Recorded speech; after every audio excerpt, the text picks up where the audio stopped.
Donald Trump यांनी Israel आणि Lebanon यांच्यात 10 दिवसाच्या युद्धविरामाची घोषणा करत मोठा राजनैतिक यश मिळवल्याचा दावा केला आहे। डोनाल्ड ट्रम्प यांनी पोस्ट करत सांगितलं की हा युद्धविराम अमेरिकन वेळेनुसार सायंकाळी 5 वाजता लागू होईल। वॉशिंग्टनमध्ये झालेल्या उच्चस्तरीय चर्चेनंतर हा निर्णय घेण्यात आला आहे। तसंच डोनाल्ड ट्रम्प यांनी पुढे म्हटलंय की उपराष्ट्राध्यक्ष जे डी व्हान्स आणि अमेरिकेच्या वरिष्ठ लष्करी अधिकाऱ्यांची टीम आता या युद्धविरामाला कायमस्वरूपी शांतता करारात रूपांतरित करण्यासाठी काम करणार आहेत। जगभरातील 9 युद्ध सोडवणं हा माझा सन्मान राहिला आहे आणि हे माझं 10वं युद्ध असल्याचं ट्रम्प यांनी म्हटलंय। ट्रम्प इस्रायलचे पंतप्रधान नेतान्याहू आणि लेबनॉनचे अध्यक्ष जोसेफ औन यांना व्हाईट हाऊसमध्ये आमंत्रित करणार आहेत।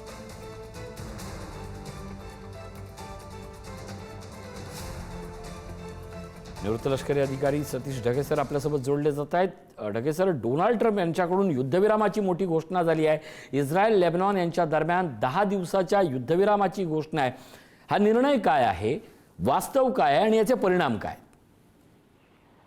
नक्कीच ऋषी, आपण जर पाहिलं तर जगभरामध्ये जो सगळी संघर्षाची परिस्थिती आहे, एकीकडे सगळ्या जगाचं लक्ष प्रत्यक्षरित्या इस्रायल विरुद्ध इराण किंवा इराण विरुद्ध अमेरिका असं त्या ठिकाणी लागलेलं असताना इस्रायल विरुद्ध हिजबुल्ला याच्याशी संबंधित आहे। आणि मुळात हिजबुल्ला जो आहे हा एक दहशतवादी गट आहे।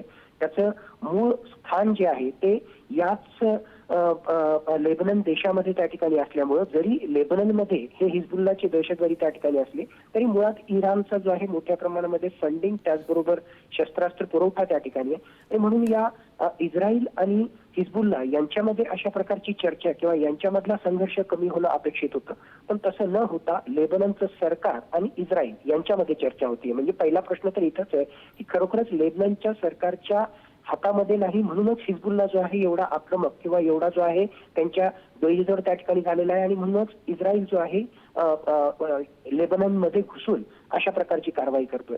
मग ही सगळी परिस्थिती असताना डोनाल्ड ट्रम्प जर अशा प्रकारची घोषणा करत असतील की 10 दिवसाचा जो आहे युद्धविराम आम्ही त्या ठिकाणी लावला, माझ्या मते ही फक्त घोषणाच आहे आणि काही काळासाठी ती फक्त राहील। कारण मूळ प्रश्न जो आहे तो खूप जटिल आहे आणि जोपर्यंत प्रत्यक्षरित्या हिजबुल्ला आणि इस्रायल यांच्यामध्ये प्रत्यक्षरित्या चर्चा होत नाही किंवा त्यामध्ये जोपर्यंत समेट करत नाही तोपर्यंत हा प्रश्न इतक्या सहजासहजी त्या ठिकाणी मिटेल असं मला आज घडीला वाटत नाही।